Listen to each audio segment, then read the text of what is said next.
Assalamualaikum warahmatullahi wabarakatuh. Shalom. Halo semua, perkenalkan nama saya Lois Novel Egurneng dengan NIM 098 dari kelas praktikum RB. Pada video ini, saya akan menjelaskan tentang perbandingan antara struct dengan type def struct beserta implementasi kodenya. Jadi pertama, saya akan menjelaskan terlebih dahulu apa itu struct. Jadi struct itu ibarat sebuah tipe data yang dia bisa menampung tipe-tipe data lain di dalamnya. Misal nih, sebagai contoh biar gampang, saya bikin sebuah struct buku. Buku itu pasti punya komponen-komponen kayak misalnya judul, tahun terbit, nama pengarang, harganya misalnya. Terus komponen-komponen tadi tuh bisa kita nyatakan di dalam bisa kita nyatakan dalam struct dalam bentuk kayak variabel gini dengan tipe-tipe data yang bermacam-macam. Misalnya judul itu adalah string, terus tahun terbit itu integer, misalnya harga nanti kayak float gitu misalnya. Terus di sini juga dalam kode ini saya membuat sebuah variabel next yang dimana dia itu adalah sebuah pointer. Jadi nilai itu nanti kayak bisa diakses gitu. Lalu berikutnya saya akan membahas tentang type def dulu sebelum masuk ke type def struct. Jadi type def itu biar kayak lebih gampang tuh saya bilangnya kayak kita memberikan sebuah nama panggilan atau nama lain ke sebuah tipe data. Jadi maksudnya ini si tipe data integer tadi kita gantiin namanya jadi kayak adalah gue.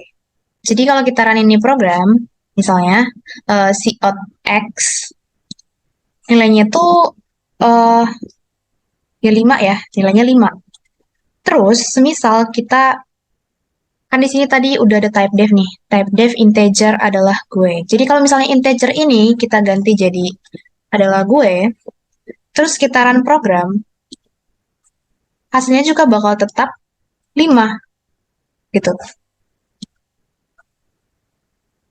Nah, 5. Jadi, ya intinya TBF ini kayak kita ngasih nama panggilan atau kayak nama lain atau kayak apa ya, alias gitu.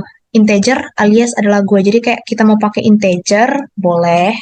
Kayak pakai adalah gue juga boleh-boleh aja gitu. Jadi kayak apapun di sini tipe datanya, mau integer, mau adalah gue, itu nilai X-nya tuh bakal selalu 5 gitu. Tetap 5, nggak akan berubah. Lanjut ke perbandingan antara type def struct dengan struct. Jadi, pertama, type def struct itu ya kayak konsep type def sebelumnya. Jadi, kita ibarat ngasih nama panggilan atau nama lain untuk struct tadi, karena dia adalah type def struct. Jadi, pertama saya mau meninjau dari segi struktur ya. Type def itu strukturnya tuh kayak gini. Type def spasi tipe data spasi nama panggilan atau nama lain yang kita berikan untuk tipe data tersebut. Terus kita cocokin nih ke sini. Type def udah ada nih. Type def udah ada. Terus ini nih struct buku gue bla bla bla. Kayak yang udah saya jelasin sebelumnya, kalau struct itu kan merupakan tipe data yang dapat menampung tipe data lain di dalamnya. Jadi dari struct sini sampai ke sini dia itu adalah tipe data. Terus kalau kita balik lagi nih ke strukturnya, berarti type def di sini tuh nggak punya yang namanya nama panggilan gitu, kayak nama pengganti atau nama panggilan buat si buku gue ini tadi. Nah, kalau programnya di run tuh bakal muncul kayak gini. Type def was ignored in this declaration. Kenapa?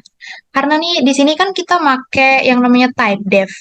Nah, type def tadi tuh ya minimal harus punya nama panggilan atau nama lain untuk tipe data. Tapi di sini kita nggak punya nama panggilan atau tipe data ke si buku gue ini, sehingga kayak ya ignored gitu. Jadi kayak nggak ada gunanya kita pakai type def di sini. Jadi kalau jadi ini sama aja gitu hasilnya sama ini gitu sama aja walaupun di sini ada type def. Nah, caranya gimana ya? Kita tambahin nama lain atau nama panggilan untuk si tipe data ini tadi, untuk si buku gue. Misalnya saya ganti jadi buku nopan deh. Nah, buku nopan. Terus, jadi masuk ke sini nih tadi buku gue. Jadi kalau misalnya di sini, ini kan tadi kita ganti nih buku gue, kita type devin lah, saya bilangnya. Buku gue jadi buku nopan. Jadi kalau semisal saya mau ganti di sini nih jadi buku nopan, di sini juga buku nopan, terus programnya saya run, Nah, yang tadi, yang warning type def was ignored bla bla bla, udah nggak ada lagi nih di sebelah sini. Karena ya iya, tadi fungsi type defnya tuh udah kepake. Karena kita udah kasih yang ini tadi, gitu. Nah, kalau tadi type def struct itu kita ibarat ngasih nama lain atau nama panggilan untuk sebuah struct, kalau struct yang ini, itu tuh ya cuman kayak konsep struct biasa gitu, record yang biasa. Kayak dalam satu ini, kita bisa kasih banyak komponen, kita pokoknya dalam satu ini tuh banyak bisa nampung banyak variabel. Variabelnya ini tipe datanya tuh berbeda-beda gitu. Itu doang sih. Demikian video penjelasan dari saya. Apabila ada kesalahan pemilihan kata, saya mohon maaf. Sekian dan terima kasih.